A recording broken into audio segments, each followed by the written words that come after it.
How to protect doctors from medical legal litigations? Every patient is a potential litigant. Do take in a positive sense and be upgraded and be more careful. As far as guidelines for the NMC are concerned, you must be registered where you practice. Don't put extra suffix before your name. Display the degree which are NMC certified. The charges must be displayed. You should not be party to any advertisements and no false certificates. Be informed about the NMC Code of Ethics of 2023, relevant laws of the land you must know. You must be insured for minimum 1 crore of rupee. Your communication skill, you should improve and learn. Documentation has to be absolutely great and informed and valid consent. I have highlighted many times. You must also know all the things which are laws of the land. Everything, MTP Act, POXO Act, biomedical waste rules and things like that. You also must know that the Delhi Medicare Service Personnel and Medicare Service, which is instituted in 2008, जिसमें कि कुछ भी गलत काम ये करते हैं, आपको पुलिस को इन्फॉर्म करना है. गैर जमानत की पुलिस केस हो जाता है, नॉट बेल, नो बेल. गिरफ्तारी होगी, सजा 3 साल की मिलेगी और नुकसान की भरपाई डबल होगी.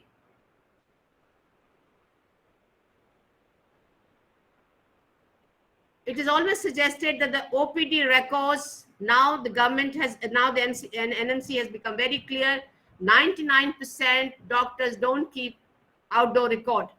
Now they have to be, it is mandatory, and once asked in the court, within 7 days, you have to give these the records of your OPD. You must take a membership of IMA, FOXI, the local bodies, more the merrier. Good documentation is good defense for you. Consent, I've already said, is very, very important. Now, whenever you have problems, always take a second opinion from senior. If you want to refer, please refer them early when the vitals are great. Keep knowledge updated. Keep notes of academic activities. Preserve records, especially of medical legal, complicated and controversial cases. Give guarded prognosis whenever you are in doubt. Write down in a big and bold letters. Prognosis guarded, explain. Good to have a second opinion in difficult cases and create that kind of an ecosystem. General precautions are: don't admit patient in places with inadequate facilities. Do not employ unqualified persons. You will be held liable. Do not prescribe without examining the patient. I again repeat, do not prescribe without examining the patient. Use suffix honestly. Do not misrepresent. Do not use unrecognized degree. It should be only NMC recognized. Do not indulge or patronize cuts and commissions. Do not take favors from the pharma companies. Now it has become universal, 100%. People attend conferences and don't pay from their pocket. This has to go. This has to go. आप जल्दी समझ जाएंगे, उतना ही अच्छा है. Do not succumb to pressure or targets of a big hospitals. Now, majority of the cases issue are medical or technical, but in 80% of the cases, it is communication. Communication is at fault. More likely, those who are hurried, uninterested, unwilling to listen or answer your queries. Less likely, cases are there against people who are concerned, accessible, and willing to communicate. But what I've seen in the last decade or so, no rules work these days.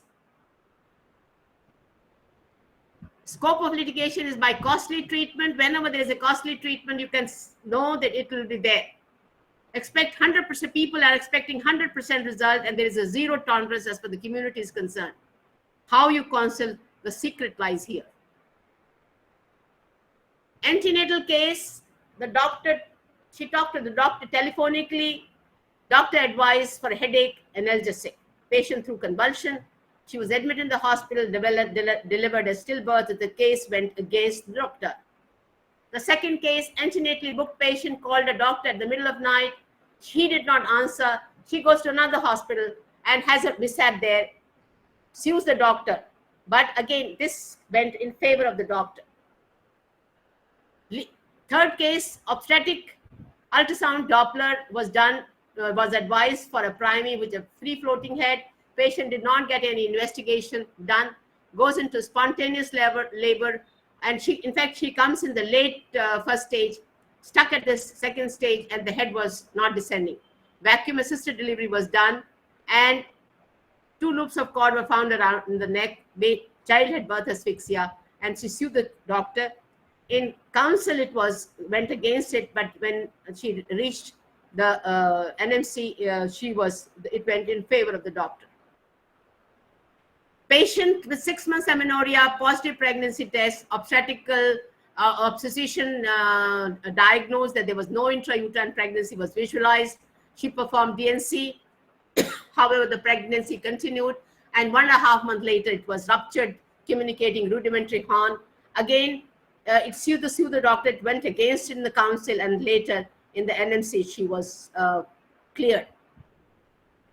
Ovarian cyst diagnosed in ultrasound, advised surgery, but hysterectomy performed without proper consent. No pathology detected, no pathology was found in the uterus. The court asked for a justification of removing the uterus. Doctor argued that the childbearing age was over. No proper consent was documented. It went absolutely against the doctor. Cervical biopsy was taken. It was squamous cell carcinoma. Hysterectomy was performed with no postoperative radiotherapy or chemotherapy. Patient developed stage 4 disease in 6 months at the vault, and patient was sued, again went against labor. So what I'm trying to say that as far as you have to be careful, be updated as far as the laws are concerned, practice contemporary evidence-based medicine, show compassion and good communication skills. Consent and counseling are very important. Be prepared to be defended with all documentations.